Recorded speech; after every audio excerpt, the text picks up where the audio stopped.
डरता है तुम्हारा मोदी, डरपोक है तुम्हारा मोदी। ये है मोदी की सच्चाई। आप तुलना कर रहे हैं शाहरुख खान से, एक पठान के बच्चे से। कहा ना उसने कुर्सी की पेटी बांध लो, मौसम बिगड़ने वाला है। समझ नहीं आया था ना, पठान का विरोध करा कर खंगे थे अंधभक्त। समझ नहीं आया ना, अब हिलती दिख रही है ना, अब हिलती दिख रही है ना जवान के आने पे। मोदी जी कुछ नहीं है, इनकी भारतीय जनता पार्टी में किसी का चरित्र ऐसा नहीं है जिसकी तुलना शाहरुख खान जी से की जाए। शाहरुख खान जी वर्ल्ड फेमस व्यक्ति हैं, उन्हें लोग प्यार करते हैं। आप बुर्ज खलीफा में उनके लिए अलग से दुबई में एक इमेज है उनकी। इन जैसे लोगों को कौन पूछ रहा है? भारत में इज्जत नहीं है मोदी जी की। प्रधानमंत्री के पद पे होते हुए आज ये प्रधानमंत्री पद की जिम्मेदारी नहीं निभा पा रहे हैं, देश गाली दे रहा है इनको।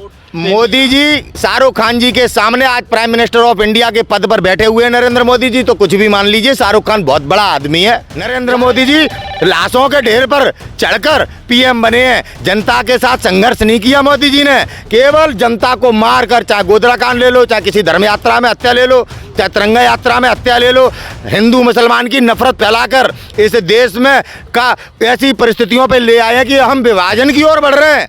चाइना हमारी जमीनें खरीद रहा है, वो घेर रहा है, और ये चुप है। तो समझना, कहाँ मोदी है, कहाँ शाहरुख खान, क्या तुलना है कोई? वो तो प्राइम मिनिस्टर ऑफ इंडिया, वो देश का दुर्भाग्य है। आज जो देश की परिस्थितियां वो प्रमाणित हैं इस बात का कि नरेंद्र मोदी जी देश के दुर्भाग्य हैं, दुर्भाग्य। एक दिन नरेंद्र मोदी जी के कार्यकाल पर हमारा देश का मीडिया सच्चाई दिखा दे। देश में किसी भी सीट पे, चाहे गुजरात हो, चाहे बिहार हो, चाहे कर्नाटक हो, चाहे कहीं से भी मोदी लड़ ले, जमानत जब्त हो जाएगी। ये सच्चाई है देश की। आज तुम बताते हो नाम रोशन हो रहा है विश्व में, कितनी आलोचना दुनिया भर के देश हमारी कर रहे हैं, कैसी मैगजीनों पे इनका फोटो लगा के छाप रहे हैं। क्या बीबीसी वर्ल्ड ने डॉक्यूमेंट्री बनाई, दिखा क्यों नहीं देते फिर? हैं, रवीश कुमार के ऊपर मूवी बनाई है, मेक इन इंडिया और डिजिटल इंडिया बढ़ेगा, इंडिया कोई सा भी चला, स्वच्छ इंडिया, बता कोई सा भी चला, इनका बीच में ही छोड़ दिया। क्या उस पर पैसे खर्च नहीं हुए? नहीं समझ रहे आप, बता रहे हो ना। कोई भी अगर नया वो आप लाते हो स्लोगन और उसको आप इम्प्लीमेंट नहीं कर पा रहे हो, और इम्प्लीमेंट करने के बाद में बीच में ही छोड़ रहे हो, तो उस पर कितना पैसा वेस्ट हो गया ना। तो ये नहीं, ये देश जगने का भाई। स्टूडियो में, मीडिया हाउस में, वाह मोदी, वाह मोदी, मोदी तो मुमकिन, मोदी तो मुमकिन। यहाँ पर महिलाओं को नग्न घुमाया जा रहा है, आत्महत्या कर रहा है किसान, आत्महत्या कर रहा है नौजवान। सच तो दिखाओ जरा, धरातल पे तो आओ। ये है सच्चाई मोदी। सेंगर साहब, बीते दिनों जवान मूवी आई जिसमें सरकार की, चाहे वो ईवीएम को लेके जो वोटिंग कैप्चरिंग हो, उसका धांधली का उन्होंने उजागर किया। साथ ही नेता किस तरीके से जनता को ठगते हैं उसका भी जिक्र किया गया। सैल्यूट करता हूं मैं शाहरुख खान जी को, जो आज उनने उस माहौल में, जिस माहौल में आम नागरिक डरा हुआ है, अधिकारी डरे हुए हैं, बड़े बड़े अधिकारी डरे हुए हैं, आज उस माहौल में शाहरुख खान जी ने देश की जनता को बताया, समझाया एक मूवी के माध्यम से कि अपने मत की कीमत को समझो। आपकी समस्या का समाधान तुम्हारा मत है। मतदान करने से पहले आप सोचो कि हमें किसे मतदान करना है, किसका चरित्र कैसा है, कौन कैसा है। शाहरुख खान जी ने जो मैसेज भारत के नागरिकों को दिया है, उसे गंभीरता से चिंतन करके लेना चाहिए। उनकी हिम्मत के लिए उन्हें सैल्यूट करते हैं। लोग कह रहे हैं कि मोदी साहब छोड़ेंगे नहीं शाहरुख खान को, क्योंकि चुनाव में उनका वोट। मोदी जी शाहरुख खान जी के सामने आज प्राइम मिनिस्टर ऑफ इंडिया के पद पर बैठे हुए नरेंद्र मोदी जी, तो कुछ भी मान लीजिए, शाहरुख खान बहुत बड़ा आदमी है, से भी बड़ा है। मोदी जी कुछ नहीं है, इनकी भारतीय जनता पार्टी में किसी का चरित्र ऐसा नहीं है जिसकी तुलना शाहरुख खान जी से की जाए। शाहरुख खान जी वर्ल्ड फेमस व्यक्ति हैं,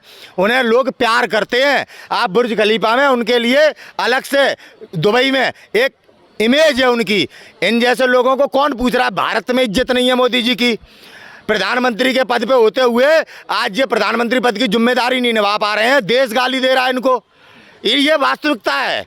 नरेंद्र मोदी जी लाशों के ढेर पर चढ़कर पीएम बने हैं, जनता के साथ संघर्ष नहीं किया मोदी जी ने। केवल जनता को मार कर, चाहे गोधरा कांड ले लो, चाहे किसी धर्म यात्रा में हत्या ले लो, चाहे तिरंगा यात्रा में हत्या ले लो, हिंदू मुसलमान की नफरत फैलाकर इस देश में का ऐसी परिस्थितियों पे ले आए हैं कि हम विभाजन की ओर बढ़ रहे हैं। चाइना हमारी जमीनें खरीद रहा है, वो घेर रहा है, और ये चुप हैं। तो समझना पड़ेगा, कहाँ मोदी जी, कहाँ शाहरुख खान। तुलना की भी एक स्तर होता है। तो शाहरुख खान की तुलना करने के लिए आप देश में स्तर ढूंढिए। अमिताभ बच्चन की करते तो चलता भी, तेंदुलकर की करते तो चलता भी, ठीक है। आप कहाँ मोदी हैं, कहाँ शाहरुख खान, क्या तुलना है कोई? वो तो प्राइम मिनिस्टर ऑफ इंडिया, वो देश का दुर्भाग्य है। आज जो देश की परिस्थितियां वो प्रमाणित हैं इस बात का कि नरेंद्र मोदी जी देश के दुर्भाग्य हैं, दुर्भाग्य। समझे आप? कुछ भी हो मीडिया वाले तो तुलना करने लगे जाओगे, जो मुंह में आएगा बकने लगे जाओगे। इसीलिए बाइकआउट किया गया मीडिया का, और पूरे देश को बाइकआउट करना चाहिए ऐसी मीडिया का जो मीडिया में झूठ दिखा रहा फालतू में ही वाहवाही। एक वाहवाही का काम गिना दे मेरे भाई। बड़ा मोदी जी का तुम बताते हो नाम रोशन हो रहा है विश्व में, कितनी आलोचना दुनिया भर के देश हमारी कर रहे हैं, कैसी मैगजीनों पे इनका फोटो लगा के छाप रहे हैं। क्या बीबीसी वर्ल्ड ने डॉक्यूमेंट्री बनाई, दिखा क्यों नहीं देते फिर? हैं रवीश कुमार के ऊपर मूवी बनाई है, दिखा क्यों नहीं देते? डरता है तुम्हारा मोदी, डरपोक है तुम्हारा मोदी। यह है मोदी की सच्चाई। आप तुलना कर रहे हैं शाहरुख खान से, एक पठान के बच्चे से। कहा ना उसने, कुर्सी की पेटी बांध लो, मौसम बिगड़ने वाला है। समझ नहीं आया था ना, पठान का विरोध करा कर खंगे थे अंधभक्त। समझ नहीं आया ना, अब हिलती दिख रही है ना, अब हिलती दिख रही है ना जवान के आने पे। अभी आगे आगे देखो होता है क्या। बॉलीवुड को टारगेट कर रहे थे, अभी आगे आने वाले दिनों में देखो क्या होता है। अभी ट्विटर ने अभी एक सर्वे किया है ना, और न्यूज़ 24 ने किया है, अभी कल ही किया है। आपको देख रहा है उसका रिपोर्ट क्या आ रही है? 64% जनता ने बोला है कि इन पे जो लगाया है ना, 14 पत्रकारों पे जो बैन लगाया है, ये सही किया है। और केवल 10-15% ही लोग मोदी जी के साथ हैं। समझ रहे हो? ये सर्वे आ चुका है, कहीं 83 कहीं 82, मोदी जी का जाना तय है। और दूसरी बात ये है कि अब इस पे ना देखो, ये कोई वो नहीं है, ये सीट इतनी क्रूशियल है और देश की इतनी क्रिटिकल स्थिति हो चुकी है भाई, आप नहीं समझ पा रहे हैं। ये जो दिखाया जा रहा है ना ऊपर का, ये सब लोन से आ रहा है यार, यह पैसा बाहर का है, बाहर के पैसे से कुछ भी कर लो। देश उस स्थिति में पहुंच चुका है कि ये देश बर्बाद हो जाएगा भाई। अब आने वाला ना कम से कम एजुकेटेड ग्रेजुएट और वो लोग ऐसे हों जो समझदार हों, और नोटबंदी पहले करने से पहले सोच ले। नोटबंदी में उल्टा ही घाटा खा लिया, जीएसटी में उल्टा ही घाटा खा लिया यार। जो जितने तुम्हारे वो थे ये चलाए हैं, कौन सा बोलता है, मेक इन इंडिया और डिजिटल इंडिया, बढ़ेगा इंडिया, कोई सा भी चला, स्वच्छ इंडिया, मतलब कोई सा भी चला, इनका बीच में ही छोड़ दिया। क्या उस पर पैसे खर्च नहीं हुए? नहीं समझ रहे आप, बता रहे हो ना। कोई भी अगर नया वो आप लाते हो स्लोगन और उसको आप इम्प्लीमेंट नहीं कर पा रहे हो, और इम्प्लीमेंट करने के बाद में बीच में ही छोड़ रहे हो, तो उस पर कितना पैसा वेस्ट हो गया ना। तो ये नहीं, ये देश जगनेगा भैया, जगाना। ज्यादा बड़ी बात नहीं कह रहा हूँ, ज्यादा बड़ी बात नहीं कह रहा हूँ। एक दिन अगर भारत का मीडिया सच्ची पत्रकारिता कर लेना तो देश की किसी भी सीट पर नरेंद्र मोदी जी अपनी जमानत नहीं बचा पाएंगे, ये मैं विश्वास के साथ कह सकता हूँ।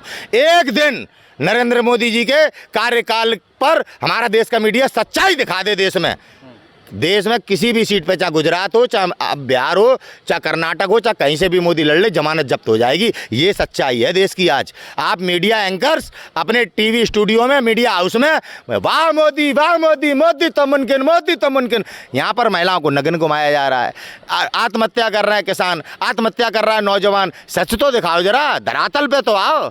ये है सच्चाई मोदी की। आप तुलना कर रहे हो शाहरुख खान। हमारे साथ नितिन सेंगर जी। आज मोदी साहब ने कहा पुराने संसद में कि विपक्ष को अभी और रोना है, रोने के लिए बहुत समय है। देखिए, एक देश एक चुनाव की मोदी जी बात करते हैं, देश को गुमराह करते हैं, लेकिन जो धर्मवीर जी ने, चौधरी साहब ने जो बताया है ना, जो बताया है आज आपको, ये बेशक सुनने में बहुत लोग ना समझ पाए, लेकिन जब तक हम इस चीज़ को समझेंगे नहीं और समझ के जब तक वोट नहीं करेंगे, तब तक हमारी समस्याओं का समाधान नहीं है।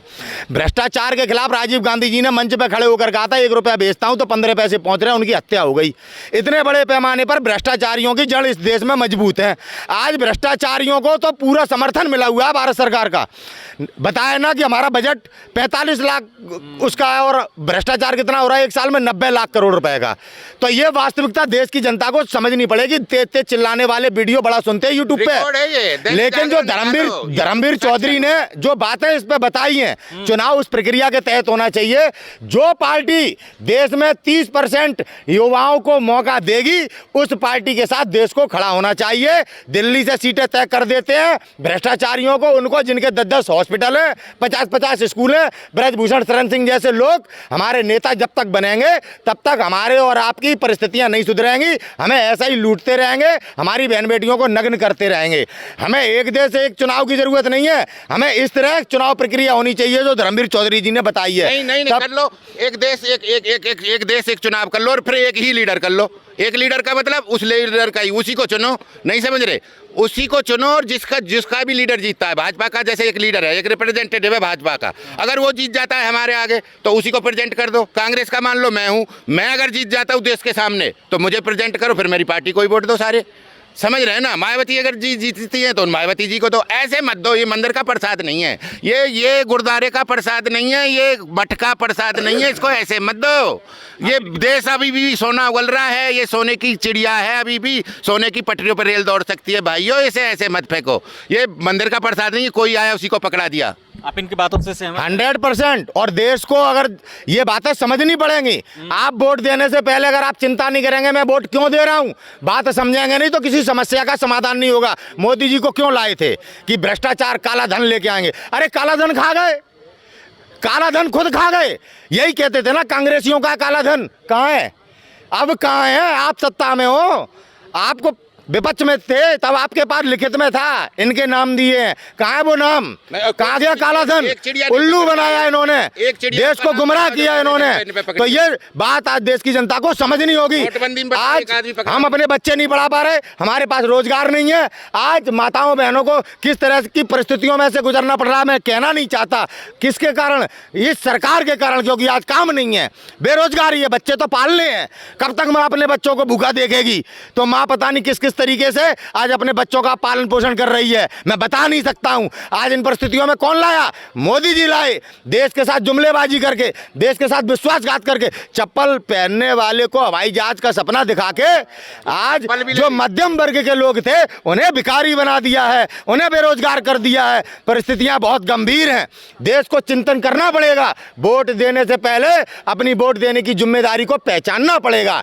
आई समझ में? जब तक देश ये नहीं करेगा तब तक हमारी समस्याओं का समाधान नहीं होगा। भ्रष्टाचारियों को चुनोगे तो भ्रष्टाचारी अपने लिए काम करेंगे, हमारे आपसे। अगर ये आप वीडियो सोशल मीडिया के किसी भी प्लेटफॉर्म पे देख रहे हैं तो अपनी राय को कमेंट बॉक्स में ज़रूर रखें। शुक्रिया।